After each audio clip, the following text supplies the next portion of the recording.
distribution and or production of crops, plants, or livestock products. According to World Bank data, agriculture accounts for 12% of the GDP for 2010.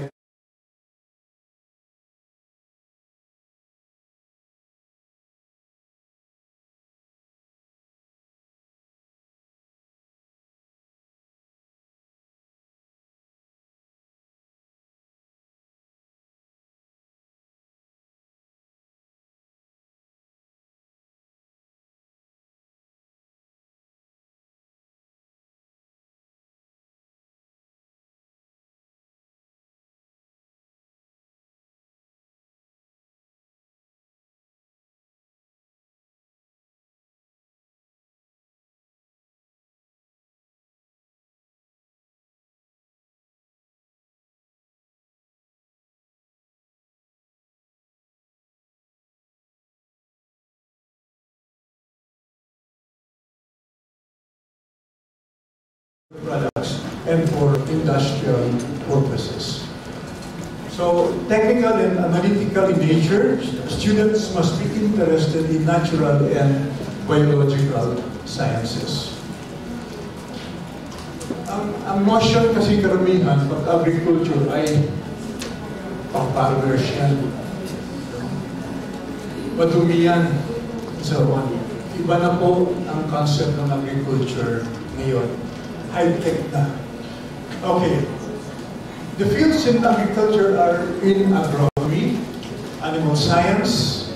Agronomy is the plant portion, animal science. Entomology, the insect portion. Horticulture, plant pathology, and soil science. So, another field is in BS in agricultural biotechnology. This is the new course, which is only about 5 years old in the UP Los Baños. And of course, we have BS Agricultural Chemistry, which is also quite new in UP Los Baños. Next. And some of the universities offering BS Agriculture and related fields, we have UP Los Baños, De La Salle Araneta University, Cavite State University, Benguet State University, Pampanga State Agricultural University, CLSU or Central Zone State University, Don Mariano Marcos State University, Mariano Marcos State University, Visayas State University, Mindanao State University, Central Mindanao University, and University of Southern Mindanao. So from north to south, meron po tayong mga agricultural universities where you can go. Meron pang Caraga. So, importante dito, pag-usapan natin yung jobs, opportunities. Ano ba ito? Again, you can work as research assistants, because we are member of the faculty, extension worker, particularly in the municipality, municipal agricultural officer, technician or farm manager, plant propagator and tissue culture specialist, sales, marketing representatives of agribusiness companies. You can also be an entrepreneur, start your own business. Because this course, like environmental science, teach students how to start a business. Not necessarily you work with the government or private, because you can work and be self-employed. Okay. Universities can do teaching, research extension work, industry, national and multinational, academico, San Miguel, for example, Univet, Dole, Del Monte, Monsanto, Syngenta, Bayer. All of this requires agricultural graduates. And commercial plantations in Davao, for example, banana, pineapple, in Bukidnon, orchards, and so on. And private enterprises, those involved in pest control, yung mga anti-anay and so on. And government agencies like Bureau of Plant Industry, DA, Philippine Cargo Center, PICARD, DOST, and all, and DTI, Department of Trade, and industry. In addition to this, mga agrochemical, seed, life sciences companies and so on, agricultural farms, animal raisers and so on, dairy producers, agribusiness companies, all of this requires agricultural graduate. Importante yung salary. Magkano ba ito? Magkano ba tatanggapin ko dito? Okay. Of course, it depends on the type of jobs and companies. Usually, it ranges from as low as 10,000 but as high as 20,000, 25,000 per month. If you work with the private industry, medyo mas mataas-taas pa yan. Additional income on commissions, training, and the opportunity to train and travel, particularly abroad. So, there's a high demand for agriculture graduates, both in public and private sectors. There's always the possibility of overseas employment available, especially those involved in food production. Plenty of opportunities for entrepreneurship. And ito yung mga icons, no, in the fields of agriculture. First, we have Dr. Emil Javier. He's an academician, former president of National Academy of Science and Technology, former president of UP, and former Minister of Science. Another is Dr. Dolores Ramirez, national scientist noted for her work on the genetic systems of the makapuno, the genetics of chemical resistant factors against Cercospora, lipspat, and the cytogenetics of hybrids of rice with related wild species. Another is Dr. Ramon Barba. Thanks to him, we have mangoes all year round. Because he developed the inducer of flowering of mangoes. So now you can buy mangoes, carbo mangoes, any time of the year because of his work. And Dr. William G. Pudolina is the former deputy director of IRI. He's an academician, former president of NSTW, and former secretary of DOS, the Department of Science and Technology. So, yun lang po. Thank you and maraming salamat po sa inyo.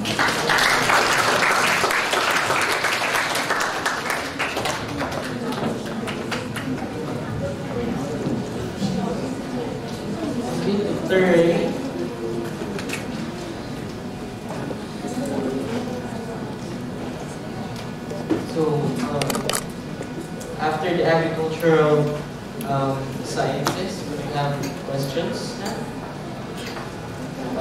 Okay, so we'll proceed to the next speaker. Our next speaker is a registered metallurgical engineer. She has finished her Bachelor of Science degree in metallurgical engineering from the University of the Philippines, Diliman. She went on to obtain her Master of Science degree in Material Science and Engineering, then her Doctor of Philosophy degree in Material Science and Engineering in the same institution, the University of the Philippines, Diliman. She's currently the president of the Philippine Association of Microscopists and just recently a board member of the Materials Engineering Certification Board, Institute of Materials Engineers, Philippines. She's currently a science research specialist under the Material Science Division of the Industrial Technology Development Institute, Department of Science and Technology, and has led various projects which include green synthesis and functionalization of carbon quantum dots from biowaste for biomedical and industrial applications. She has also produced various, authored and co-authored various papers presented locally and abroad. Without further ado, to discuss the prospects of a career in geography and earth sciences in place of Dr. Benjamin S. Austria, please welcome Dr. Persha Ada Digilo.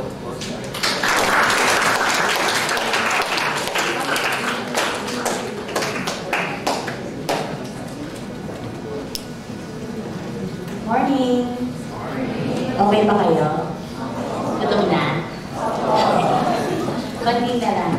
So, good morning. I'm here to talk in behalf of my professor, Dr. Benjamin Austria. I will not be talking about metallurgy and material science, but instead I'll be talking about earth sciences. So, as mentioned by Dr. De La Cruz kanina, okay, geosciences or earth science is a part or is one of the specializations related to environmental science. So I'll just give you a few insights on what earth science is. Okay, so we live in the earth. Okay, so basically, our planet Earth is the subject of geography and earth sciences. So it studies how Earth was formed and the movement of the platelets and kung ano ba yung mangyayari sa kanya in the future.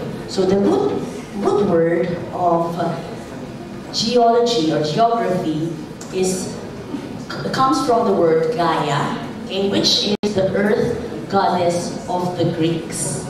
So it's the study of the earth, basically. Okay, so earth sciences involves different specializations. First, we have geological sciences.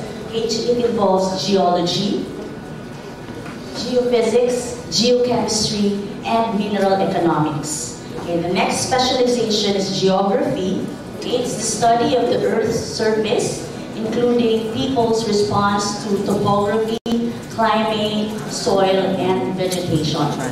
Okay, next, we have meteorology. Yan, very apt siya today, no? This season. Okay, it is the earth science dealing with phenomena of the lower atmosphere, especially the weather. Okay, and then next we have oceanography, okay, which is the study dealing with phenomena of the upper atmosphere. Ay, mali pala. Aeronomy pala yun. Aeronomy yun. Oceanography deals naman with the ocean, of course. Oceanography. Inasmuch as the earth sciences deal with environment, energy resources development, and sustainable mineral supply, all of which are essential to our welfare and well-being, there is a growing need for earth scientists. So basically, ito yung mga specializations, no? We deal with the environment, energy resource development, and minerals. And if you survey on kung sino yung pinakamalaki ang sahod among the specialists, okay, it shows that the highest paid professionals are the geologists and art directors. So yun ba lang, parang maganda na siyang profession, no?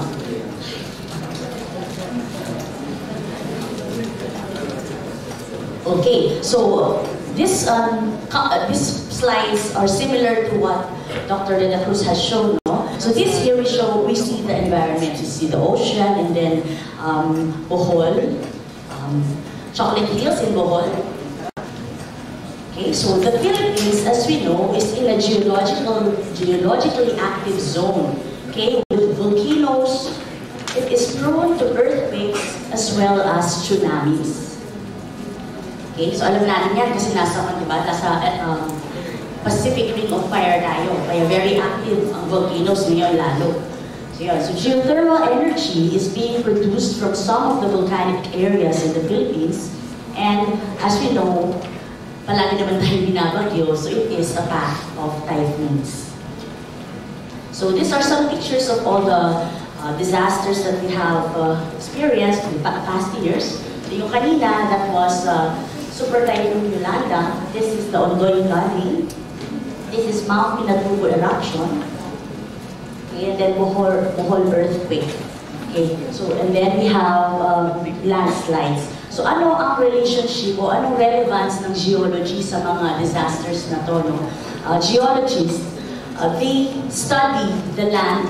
Okay? They study the landforms and they predict whether landslide can occur in certain areas or whatnot. So they can predict that, they can give you warnings on saan areas yung hindi dapat irhan o saan dapat yung maging careful tayo if there are typhoons or prone to landslides and flooding. Okay, so that's what they do. So from my knowledge of geology and my friends in the geological field, okay, if you are the person that loves to go to climb mountains, loves to, loves the environment or the earth in general, this is the good course for you. Kasi madalas sila nasa mountain areas, nagsasurvey yan, and they study the landforms. Okay, so yung kanina yung mga disasters. Okay, these are the other forms, other phases of nature. Okay, so earth sciences in tapping Earth's bounties naman. So these pictures are examples of pre-Hispanic Filipinos, yung gold coins ba nila. So this is what they used before in buying or in trading items. So it's called Piloncitos. So yung gold coins siya noong sinaunang panahon. So nung sinaunang panahon pa lang, people know how to extract gold.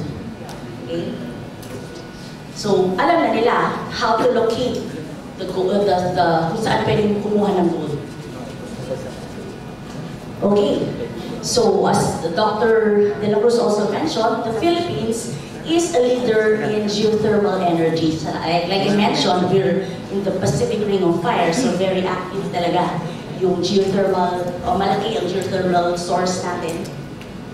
Yeah, so these are the different pilot plant or mga sources, mga plants ng mga geothermal energy. Okay, and we also have a large petroleum deposit. So petroleum prospects identification from geological and geophysical data. So these are the data that show where petroleum can be found. Kano ka deep sa lupa. Okay, so sa mga, one of the reasons why malaki ang sahod or pay ng mga geologists is because most of them work in the oil rigs. No? As we know, pag oil companies dealing with oil, they pay big bucks talaga. So they survey yung deposit, no? Kung saan makukuha yung mga petroleum. Okay, so another example of deep water dynamically positioned rig. Okay, this is the West Aquarius. Okay, so this slide shows petroleum exploration and production. This is the image of the Malampaya offshore northwest Palawan. So sa Palawan, meron tayong pinagkukuhanan ng petroleum doon. So ganito yung itsura niya. No? So as you can see, medyo deep yung source, but okay, and this slide shows the Malampaya Gas to Power project.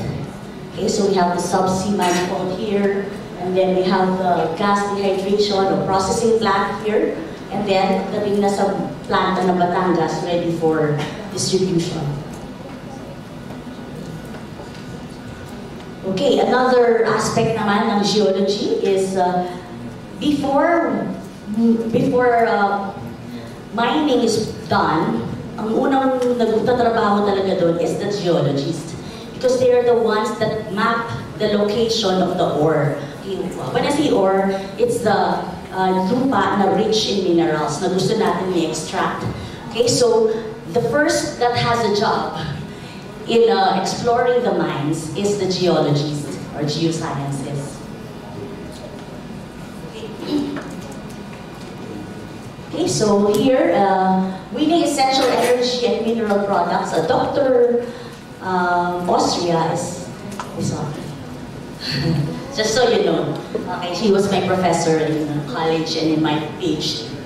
Okay, so there, metals essential to our modern life come from the earth. So yan, metallurgy naman na yan. After na-place ni geologist or na-identify niya yung location ng mga minerals na yan, the mining engineer will extract the minerals from the earth, and then the metallurgist will extract the minerals from the earth mismo, to sa ore body. Okay, so these are some of the plans showing. First, this one on the left is the mining copper ore, mining of copper ore. This is milling and concentration, meaning dinagrind siya, okay, para madaling matanggal yung gusto mong mineral or copper in this case dun sa ore. Next, we have smelting. Okay, so this one is a more, if your ore has higher grade minerals, the more economical way of extracting the mineral is by smelting, or you melt it, or processing by melting. So they melt the ore and then extract the copper from that, and then finally in refining, para gusto nila ng 99.99999% copper, it undergoes electrode of copper anodes, to produce copper anodes. And from there, you have your pure copper na, saka gagawin siyang copper wire, copper plates, copper pans, or anumang copper material. Okay. Other aspects of earth science, construction and other materials from the earth. Okay, so hindi lang metals ang in-extract natin. Nag-extract din tayo ng mga aggregates, yung mga limestone, for example, mga clay. Okay, we also use that. So example here, we have Portland cement, and aggregates comprise materials for concrete. Okay, the picture on the right is limestone and lime derived from this rock. We have variety of uses in agriculture, manufacturing, and environmental protection. Okay, so in general, geography and earth sciences offer good career opportunities. Okay, it contributes to socio-economic development. It is suited for those who enjoy field work and travel. Okay, and laboratory investigations and experiments are essential to the earth sciences as well. Okay, so for the employment opportunities in government, you can be employed in DOST, specifically in Pag-asa and VBOX. In DNR, we have the MGB, Mines and Geosciences Bureau, and the EMB. And then for DOE, we have ERDB, and then we have DPWH, GOCC, PNOC, and TC. Kapag po naman, resource companies or private companies, you can go into, if you want the energy or big box, oil, coal, and geothermal companies. Minerals naman, big box din to, metallics and non-metals. And then we have the groundwater. Okay, so for the environment naman, you can opt to go into geotechnical assessment, environmental impact assessment, climate change, urban and rural planning, disaster response and mitigation, and in academics naman, you can opt to teach also. So, ibalik ang ating talino sa bayan. Yun ang palagi nakikita namin sa mga classrooms namin. No? Ayan. Okay, so Filipinos excel in the earth sciences. So, ito yung mga notable scientists, no? Specializing in earth sciences. So, you have Dr. Roman Quintanar. He is the president of World Meteorological Organization from 1979 to 1987. He headed the Weather Bureau, or now called Pag-asa, from 1958 to 1994. Tagal, no? So very expert talaga siya. Okay, he's also a PhilAS and NRCP awardee, UNESCO Typhoon Mitigation Award, named after him. And yun, ito, di ba? This is an honor, no? An asteroid is named after him. Di ba? Galing. Next, we have the outstanding geographers. We have Dr. Domingo Salita. He's the Dean of UP College of Arts and Sciences from 1972 to 1978. He was the chairman of NRCP from 1976 to 1981. And he is a Gregorio Zara awardee. Okay, and we have Dr. Telesforo Luna. He chaired the UP Department of Geology and Geography, chaired the UP Department of Geography, and also a Gregorio Zara Award. Okay, so we have some more awardees here. Arturo Alcaraz. In 1980, he is a 1982 Ramon Magsaysay Awardee for Government Service, and and he is the father of geothermal energy development in the Philippines. And of course, my professor, Dr. Benjamin Austria.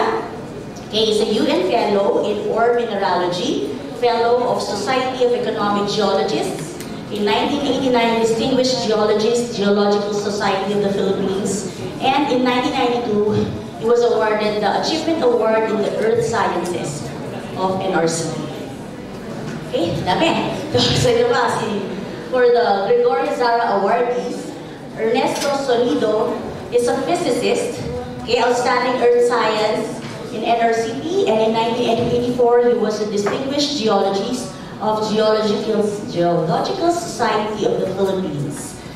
Then we have Fernando Siringan, a marine geologist naman, IPA awardee of UP and outstanding earth scientist of NRCP. And then we have Emmanuel Tamesis, chairman of Philippine Commission on Volcanology, chairman of PRC Geology Board, and outstanding earth science of NRCP. So iba-iba yung specialization nila.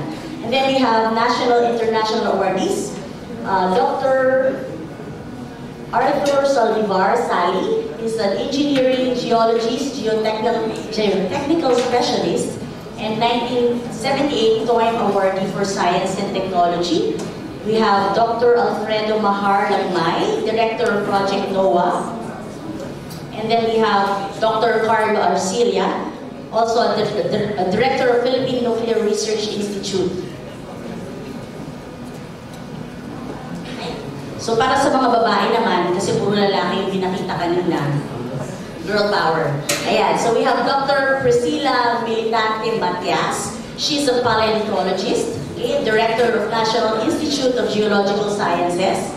Okay, we have Milagros Reyes, the president of Petro Energy and the vice chairman of Mapua Institute of Technology. We have Redempta Baluda, Vice President of Philex Mining Corporation and a former member of the PRC Geology Board. PRC yun yung pag-exam, no? Professional Regulations Commission. And then we have Griselda Garcia, Director of Energy Resources Development Bureau. Okay, so in case you want to go into earth sciences, these are the universities offering the courses. So in Metro Manila, we have Adamson University, Mapua Institute of Technology, University of the Philippines, Diliman, wherein they offer bachelor's and graduate programs in geological sciences, geography, meteorology, and oceanography programs. Okay, and then other locations, we have Partido University in Camarines Sur, Negros Oriental State University in Dumaguete City, and University of Southeastern Philippines. Okay, so meron din tayong Project Comet. It's a consortium of schools offering BS Meteorology. Yan. Mariano Marcos State University, Central Luzon State University, Rizal Technical University, Bicol University, and Western Visayas State University. Okay, so all of these universities, if you note, are located in typhoon-prone areas. So sila yung mas alam sa behavior ng typhoon sa lugar nila.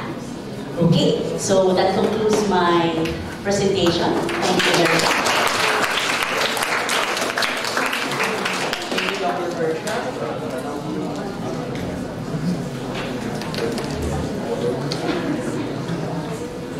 So, are there any questions po? Yes, please. Finally, somebody. Yes, I know.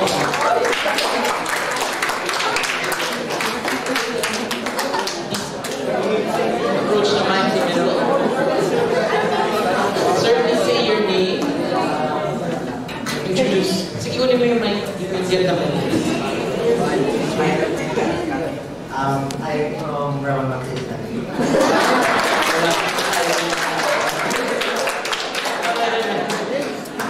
Concerning dun sa nagkaroon ng sama, di ba in mining, we break yung parang land, we-deform yung land. So parang ano yung mga initiatives ng mining company para maibalik yung land sa dati kasi di ba it will cause landslides.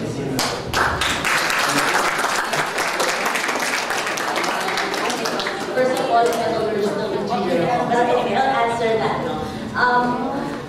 Nung parang medyo kasi na iba yung connotation ng tao ng mining. Kapag mining ay performed by big companies, these are responsible miners. Yung mga nagpo-cause ng mga landslide, those are the small-scale miners. These are the non-educated miners that, just want to go. So, wala silang safety precautions or whatnot. So, yun, para lang ma-clear, no? When you have mining companies, pinag-aralan na mabuti yung mga yan hanggang sa pag-recover ng lupa. Kasi ang concern namin as a metallurgist in general, kasi we're the one that extract the minerals from the ore, no? One of our utmost concern is the environment. So we have to extract the minerals, but make sure that the environment is safe.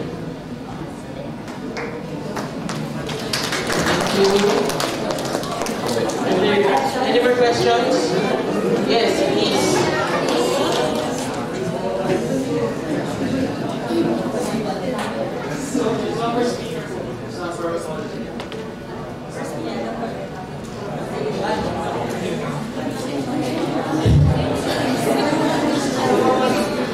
Paano niyo malalaman yung perfect mitigation papers like yung sa genomics mo, yung play consumer?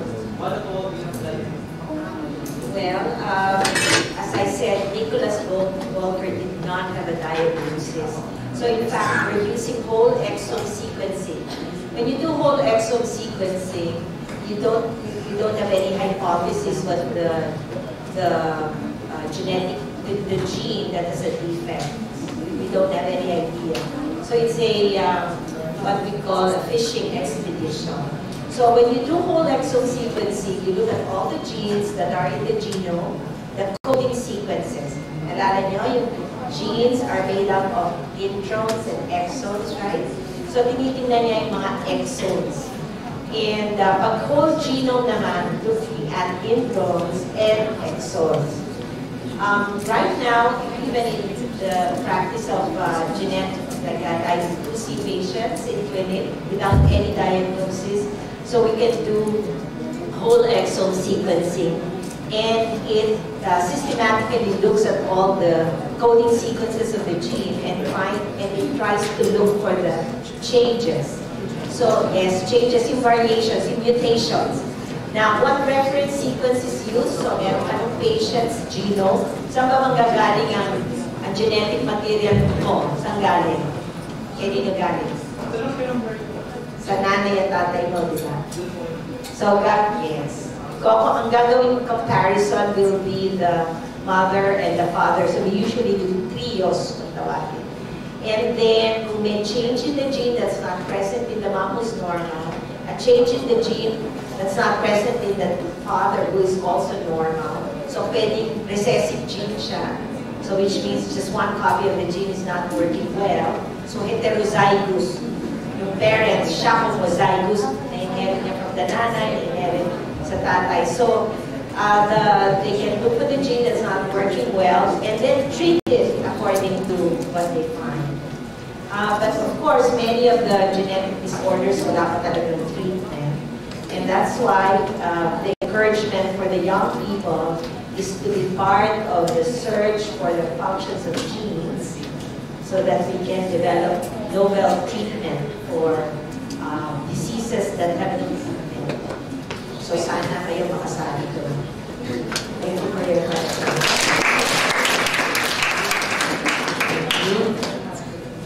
Are there any more questions po?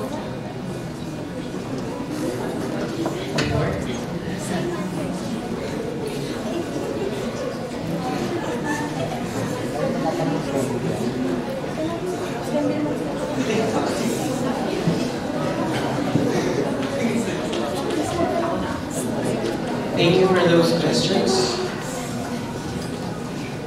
Okay, so this will probably be our last year, but definitely not the least. We'll be discussing the prospects of a career in engineering and industrial sciences.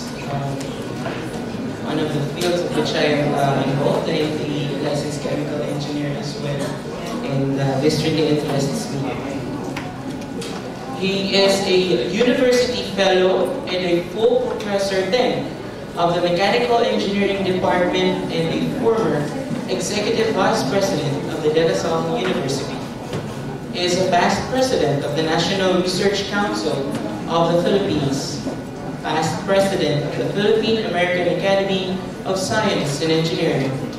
He is the Vice President for Engineering and Industry of the Philippine Association for the Advancement of Science and Technology. He is a multi-awarded scientist recognized by NAS, NRCP, Pasay, JED, and Metro Bank as a teacher and as an administrator by the TOST. He holds a Doctor of Philosophy degree in Mechanical Engineering at the University of Portsmouth, United Kingdom. He belongs to the who's who in Philippine engineering and is an academician of the National Academy of Science and Technology. Without further ado, please welcome to discuss the prospects of a career in engineering and industrial sciences, Dr. Alvin B. Ulaba. Thank you very much, Andrew. Kaya ako isang engineer, isang teacher, no? Scientist at student, plus one Aquino. Anyway, yung sa Ramon Magsaysay kasi, of course, we are very much familiar with the institution, no? Kasi pag nata-traffic kasi EDSA, makitingin ko, Ramon Magsaysay. Anyway, it's not about that. Of course, the name alone, no, where it is named from, Ramon Magsaysay, of course, we know very well. Kami mga mas senior sa inyo, no? Older than you, we know very well the late President, Ramon Magsaysay. And of course, the late President, Gloria Aquino. But more than that, yung Ramon Magsaysay, talagang medyo close din ako doon, ano? Because there are two notable alumni. I don't know if you know this. One is, sinong i-mention ko? Si Eugene Torre, di ba? Eugene Torre, kasi, as of course you know him, and you should know him anyway. Ako kasi, I play a lot of chess, and I like chess even when I was small. But I had the opportunity to have a student in mechanical engineering sa Lasal na naging grandmaster in chess. Okay. The second association that, with Ramon Magsaysay, na medyo naging closer mo, is the late, of course, AFP Chief of Staff, at saka the late Secretary of Energy, si Angelo Reyes. I was his energy advisor. So, in other words, I have worked with him. During his time as the Secretary of Energy here in the Philippines, I was, behind him, beside him, anyway, because I was his energy advisor. So that makes up, why Ramon Magsaysay, is a top high school, and of course, our colleagues here from the Corazon. So we feel that there's so much of you who would probably end up, in science and technology, and even in government leadership, because that is what Ramon Magsaysay has been known for. All right. So tinitle ko yung is making up your mind. Di ba? Engineering, no? Making up your mind. This is about time for you to really make up your mind. Mag-engineering ba kayo? Naalala ko noon, when I came back from my PhD, there was a significant decline in interest sa engineering. Generally, in engineering. Kasi, sabi nila, pag engineering kasi, mahirap, which is not true, because if you go to the other disciplines, they are equally also difficult. But it can be easy if that is your interest. It's easy if you like it. Easy if you will enjoy it. Di ba? Parang gano'n. Pero tinatanong kami, I once spoke, kasi nagmamarket din kami at the time ng engineering, I was involved, no? At Lasal. Mga high school students din, wala pang senior high at the time. Tinatanong namin, mag-engineering ba kayo? Or, Mag-engineering daw talaga sila kasi gusto nila yung engineering. Basta walang mahal. Pwede ba? Pwede ba? Pwede ba yun? Walang mahal. Okay. Anyway. So, nabanggit na yung yung lawak ng aking eksperyensya. I'm not only a teacher, no? Kasi sabi nga nila, engineer, teacher, mukhang masadong walang alam sa engineering.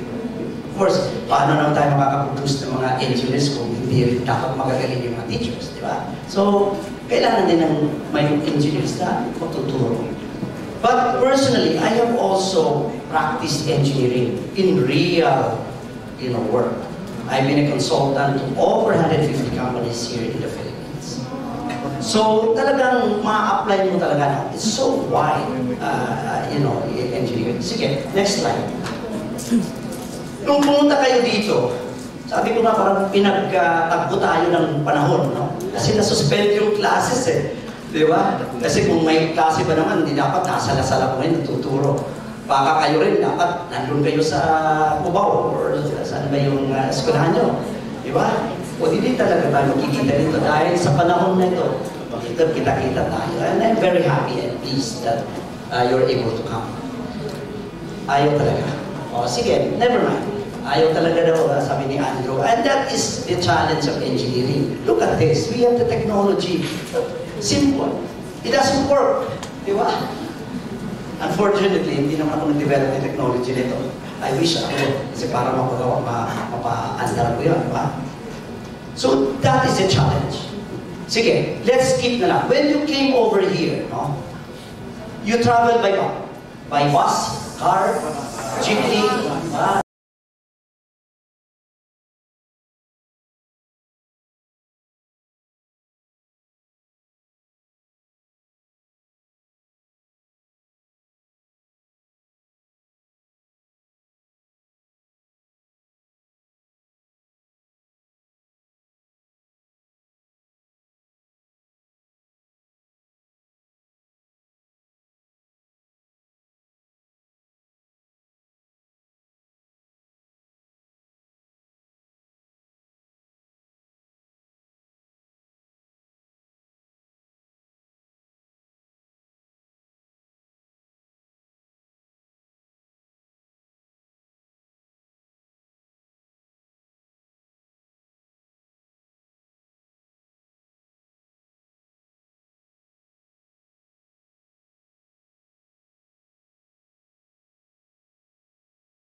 studies than riding in a car. Okay? But of course the risk is there, but that is precisely what engineers do. Make everything, producing a product, producing something which is safe. So itong aeroplano, it's done by many engineering disciplines. Mechanical engineers. Your controls are by mechatronic engineers. Mining engineers, yung nagkaroon ng mga metals that are chemical engineering to process those materials. Industrial engineering, yung systems. Maybe now environmental scientists or engineers. So that we can have a clean, for example, fuel for aircraft. Like in recent times, there's been breakthrough made from algae. It's a virgin, algae. You have not heard of it, but that's what I'm doing now, my research. Hindi na siya yung conventional na fuel, no? That would pollute. So, dine-demonstrate lang ito na engineering cuts across the different disciplines. So that when you produce a product, it is a product of a, collective knowledge of different engineering, specializations. Pero, fundamentally, pag engineering, kailangan you love math and you love science. Kahit hindi ka magaling, basta just love it. Di ba? Sabi pa, kung meron ka girlfriend, kahit ayaw mo, just love her. Anyway, wala namang mawawala doon sa'yo. So, ilove mo lang yung math. Malay mo, you end up in engineering. It's unfortunate, no, that, yun ang sinasabi ko kanina, pinapacheck ko sana muna kung it works because sometimes really it doesn't. Kanina napakita ito ni Dr. De La Cruz, no? November, ano itong time? Ano nangyari ito? 8, 2013. The strongest typhoon in the city of Tacloban. That area, from Samar, Leyte provinces, and even go to the central part of San. Ako kasi, that is why, when this happened,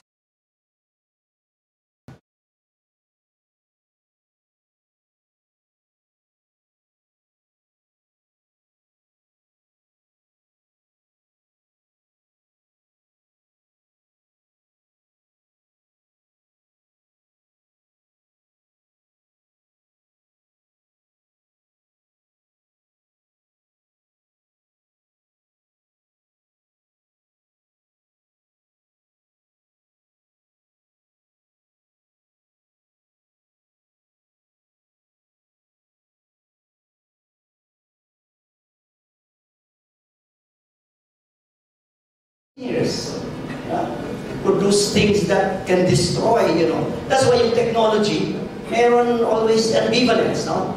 There are always positive things, and there are always design them in such a way that it helps improve. Ito yung factors of production, no? Capital, labor, materials, and energy.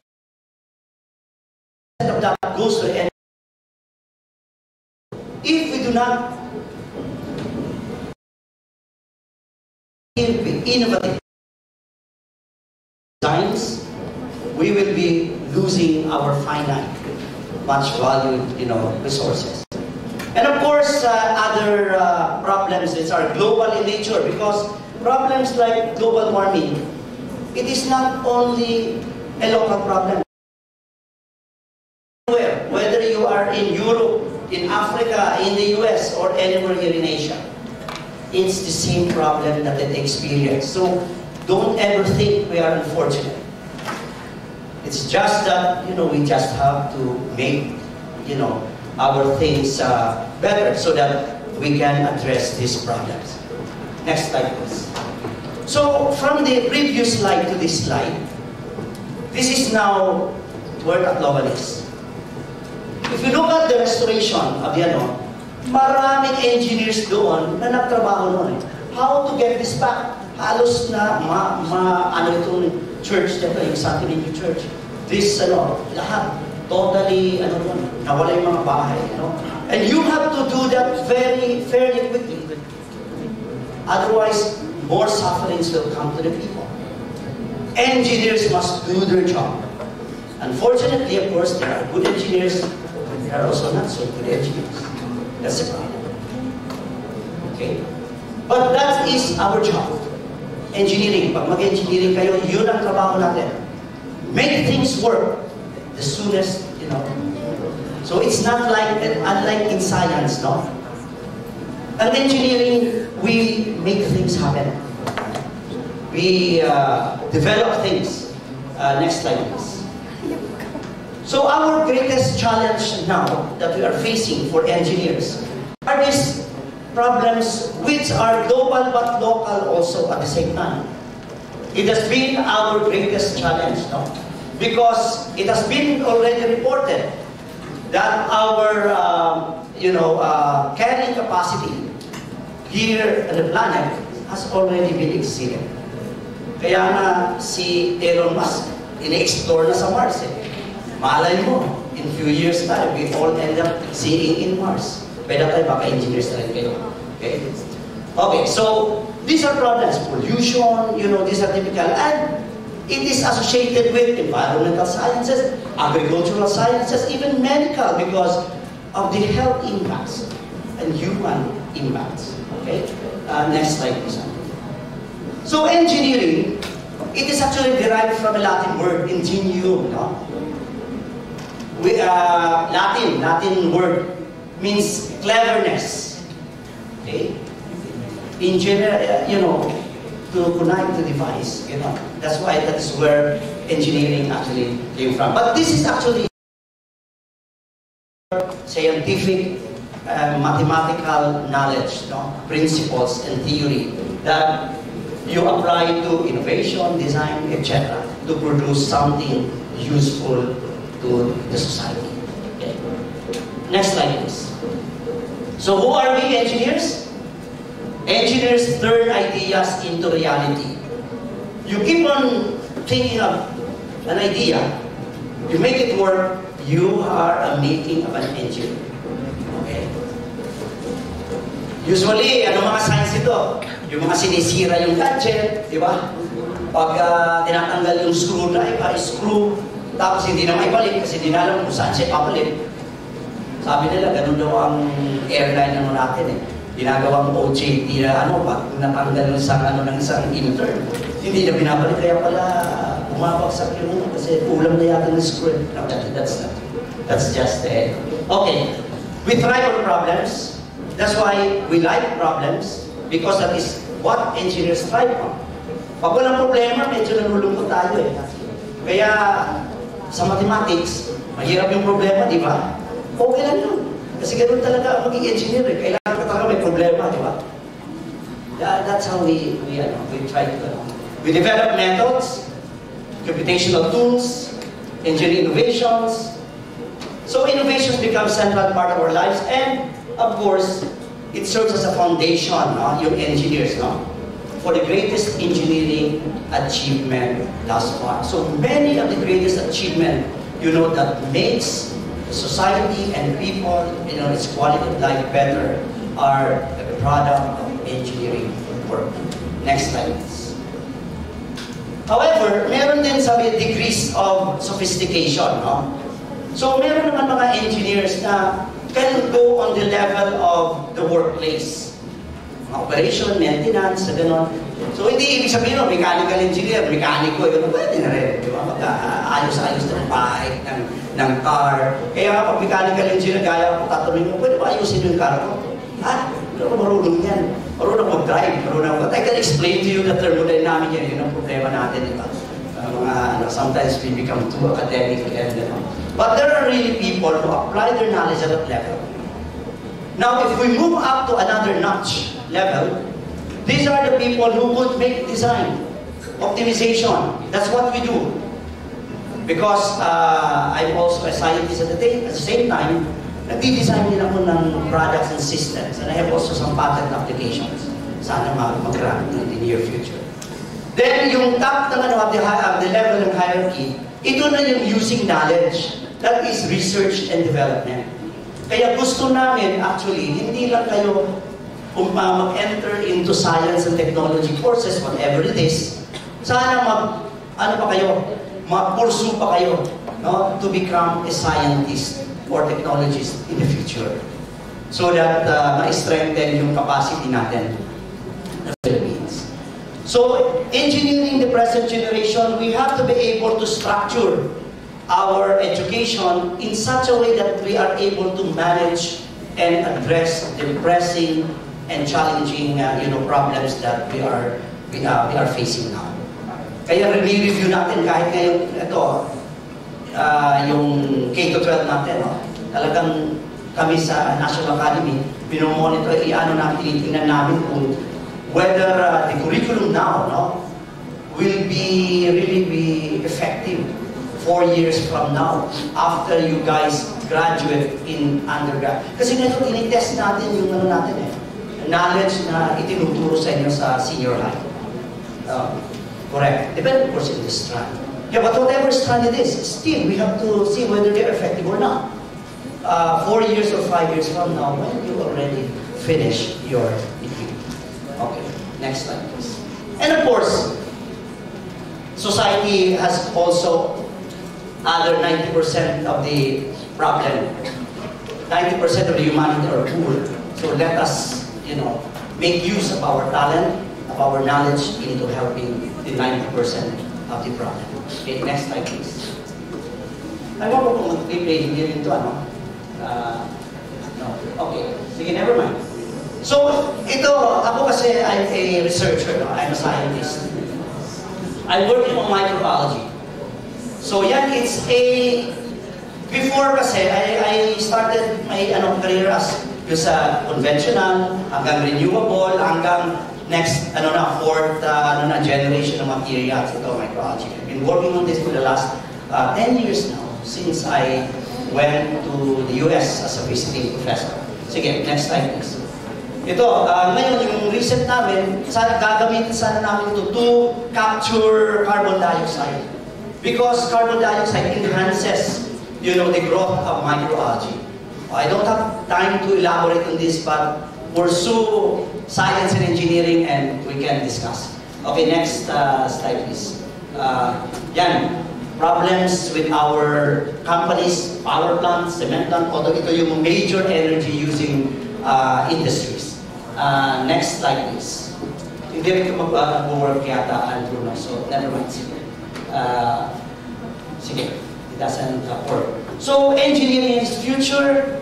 Yes, there are indeed so many problems, and as engineers, we see these problems as challenges and maybe as opportunities also at the same time. And engineers, of course, live to solve problems. So, kaya mas stronger yata yung namin pag sige, just na lang. So, engineering, to be able to address the societal problems. This is our solution to the problem, and of course, making the solution work. So hindi pwede yun, just solve the problem, but yung problem natin doesn't work naman, di ba? Engineers have to contend to these three areas. So sabi nga ni Albert Einstein, scientists investigate that which already is, while engineers create that which has never been. Yun ang engineers, no? A scientist can discover a new star, but he cannot make one. He would have to ask an engineer to do it for him. Sabi naman ni Gordon. So usually as an engineer, yung view natin, we always look at the optimistic view. Kung binigyan ka ng glass na kalahati na yung tubig, we don't say that it's half full. We always say it's half, Yes, we always think it's half full. We always take it positively. Next slide, please. Mechanical engineer. So, okay, next slide, please. That's it. Apologies. Thank you.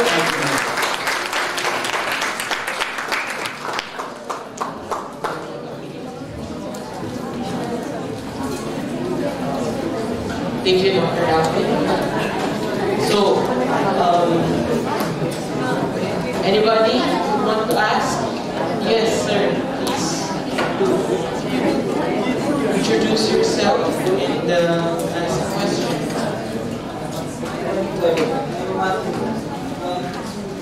Question for Dr. Yeah, go ahead. How will you control if there will be a conflict between different subcategories in engineering? For example, the limitations of one subcategory overlaps the limitations of others. Ang discipline niyan is what you call a systems engineering.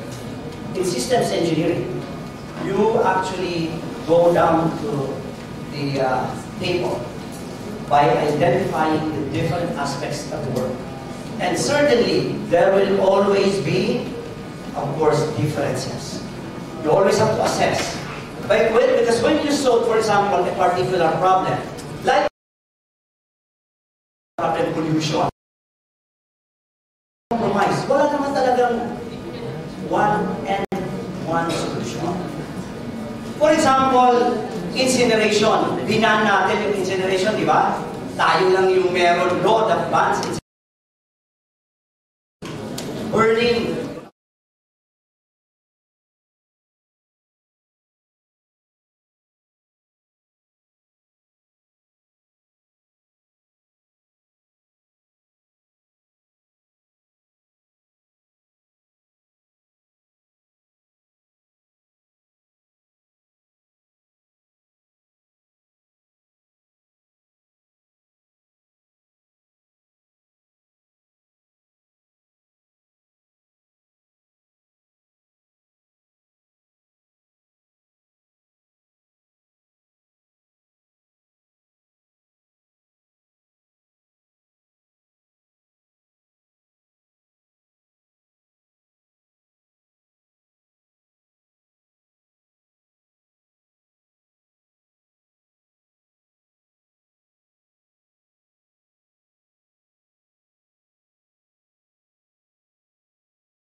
Compromise. That is why, in engineering, meron tayong way of assessing things, no? And then we decide based on information, data, scientific evidences, economic, sometimes it's about economic, and even social considerations. So, gaya ako noon, no? Just specifically site na lang para sa sagot ng I was the Chief Environment Officer of the FINMA group of companies na nagmamanage ng cement. Okay, sabi sa akin ng CEO, because I report to the CEO, pag nagkaroon ng environmental problem, which damage the environment, you can make a decision. Okay? Decision like to stop the operation. Ngayon, yung general manager ng isang company, nangyari ito, this is real. Nagpupulyot. Ngayon, so I have to speak to the general manager. You solve the problem or I will stop the operation. O sasabihin ng German, hindi namin pwede stop because every minute that we stop it, we lose millions of money. So it is now a choice between your financial and your environmental responsibility. So which one would you do? Okay? So those are decisions that are very difficult. But in engineering, can be solved. Because you have to assess it on the basis of data, information, and of course, in other words, it is based on a sound, decision. So there will always be compromises. There will never be, sabihin mo na, ito yung tama lang, yung tama, that is not true. Yes, you will have to, kaya kayo mga researchers, nagdi-debate yan.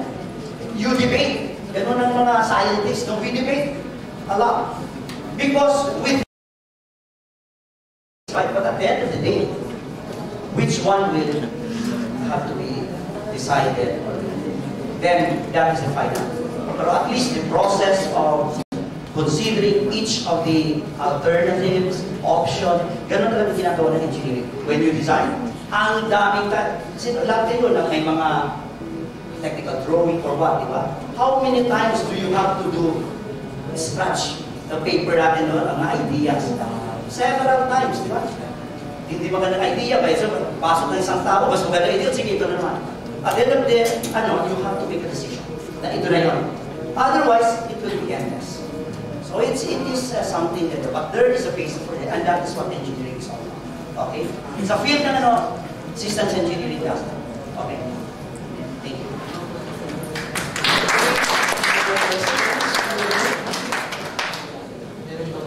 Even the few fast speakers natin, you could still ask them.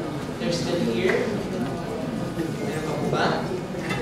Okay, I guess. Thank you. So, thank you po. Okay. So,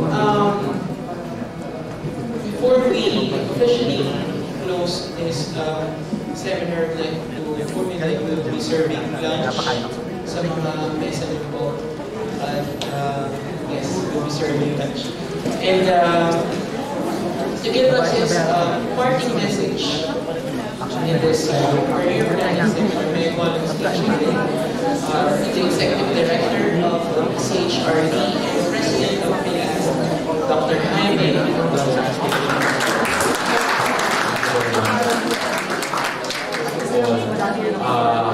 Gusto kong pasalamatan lahat ng ating mga distinguished speakers.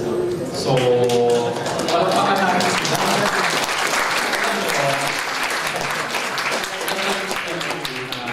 For them to come up with those kind of lectures, pinag-isipang mabuti yan.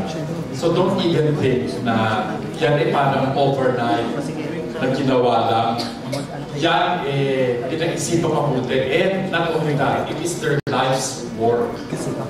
Life's work. Hindi lang yan ginawa in just a matter of months or even. At yan, years, their life's work yan. No? So talagang nakikita nyo dyan na pinagbuhusan ng panahon at talento. Ganyan dapat tayo lahat. No?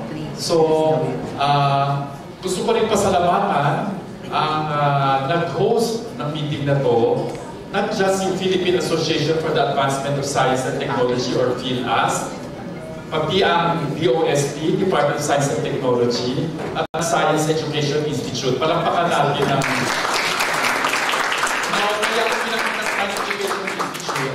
dapat kasi siguro sasamahan natin doon ng yung mga scholarship. Sino ang gusto maging scholar ng DOST? Tinan mo, ang dami. Pag kayo ay naging DOST scholar, of course, hindi kayo pwede maging DOST scholar. Course, diba? At hindi lang yun. Maraming mga achievers na mga who's who na ngayon na formerly DOST scholar. So, nakita tayo ng kasi ako napakadami para i-enumerate ko lahat ng mga DOST scholar na doon siya nagsisimula. So, parang overwhelming, di ba? Nakita niyo yung mga ginawa ng ating mga speakers. It's really overwhelming. But don't worry. You are at the stage of learning. So, huwag kayo masyadong ma-overwhelm because dadatingin kayo dyan. But you need to persevere, tsaka dapat focus kayo. Kasi yan ang target nyo, maging scientist, maging successful sa science career, then you should put all of your efforts for that particular objective. No? For example, sino sa inyo ang gusto maging doktor?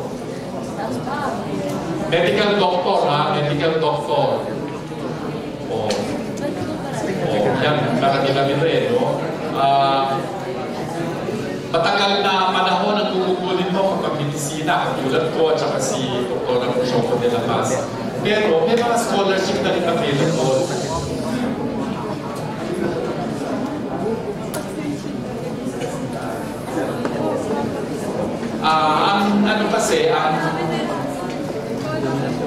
Yung sa medicine kasi, if I may just mention it a little, ang Department of Health at saka ang Commission for Higher Education nag-provide ng slots for medicine in accredited institutions. Pumili sila ng mga colleges na pwede mag-offer ng scholarship na yun. No? And I think the first year will be this year, if I'm not mistaken, na kukuha ng mga scholar doctors, no, na mag-medicina. So, ano lang yun, medicine lang yun. Sa engineering, mayroon din. No? Actually, in all fields of sciences, and that is actually being managed by the Science Education Institute. Saka if I may mention, meron din NDPhD. Nakarinig ba kayo na NDPhD? Doktor ka na ng medisina, pero doktor ka pero philosophy. PhD. So double doctorate. Parang gano'n lang. Nag-o-offer din ng scholarship kami sa DOST through our council. We actually give scholarships for NDPhD. Pero currently, isang university lang nag-o-offer ng NSTW program. And that is the University of the Philippines College of Medicine. Siya pa lang. No? Pero hopefully, maybe in the next few years, meron na rin mag-o-open ng ganitong programa. I was informed na ang St. Louis ata will be interested in opening a program ng NDPhD and also other universities hopefully para mas maraming makaka-avail noong program na yan. Okay, so at the end of this morning session, as I said, we hope that na-stimulate namin kayo to pursue a career in the sciences. No? Ako naman, ganito lang, ako kasi infectious disease specialist. So ang aking interest ay lahat ng mga mikrobyo. So, but of course, when I say mikrobyo, kasi akala niya mikrobyo, bacteria lang. No? Lahat ng microbes that includes viruses, bacteria, protozoa, parasites, all of this. That's my area of interest. No? And in particular, my research work, which I'm still currently doing, is work on tuberculosis. That is really my lifelong work. Is to understand how the TB bacilli works. And how come 2/3 of Filipinos are infected with TB? Alam niyo ba yun, na 2/3 of Filipinos are infected with TB? 2/3. So we're talking here of kung 100 population, that means mga 60, 65, 70 million Filipinos. But they cannot develop a disease. No? Iba yung disease na yung ubo-ubo na may dugo, yun ang alam natin na TB doon sa infected. Infected is nasa inyo yung bacteria, natutulog siya. Pero gigising siya kapag ang immune system yung bumaba. No? Kasi yun ang, that's what's interesting about TB eh, no? Anyway, 5 minutes lang, no? Hindi mo na ako nabigyan ng pagkakataong salita. Yung TB bacilli. Yung TB bacilli, kasama ko sa para maingganyo ngayon na mag-pursue ng medicine. Yung TB bacilli is one unusual organism. Yung iba kasi mga mikrobyo, they are either awake or they're dead. No? Either buhay sila nag-multiply, no? They cannot be in suspended animation. But I say suspended animation, parang nandiyan lang siya pero buhay, pero walang ginagawa. That is a characteristic of TB. Ang TB, pwedeng ganoon. In fact, may tatlong population ng TB eh. Yung buhay na nag-multiply, no? Dami ng dami. Meron naman isang population na paminsan-minsan nag-multiply, paminsan-minsan hindi. At yung tulo, talaga tulo, na anytime pwedeng tumising. 3 populations yun. So, that is what's interesting about TB. Kaya hanggang ngayon, even na-discover kasi yung TB bacilli by Robert Koch in 1882. No? More than 150 years ago pa yun. Still up to now, with all our technology, we have not done inroads in terms of treating TB. Why? Because TB is wiser than us. No? Maka-develop tayo ng drug, they develop resistance to it. No? So, mas matalino sila sa tao. Pero, ang wala sila is, which humans have is creativity. Kasi sila, they develop a resistance mechanism, pero kapag yun ay nagbigay ka ng new drug, pakainin sila. Kaya lang, merong ibang nagpe-persist, so yun naman ang nag-multiply. Anyway, so yun yung interesting doon. So ganun lang yun eh. You have to find something interesting para doon mo ikakabit ang iyong career. No? Something exciting, something that will excite you. No? Lahat ng mga nagsalita kanila, may excitement yan eh, di ba? Hindi naman yan parang ginagawa nila, para lang trabaho. Alam mo, trabaho. You do that day in, day out.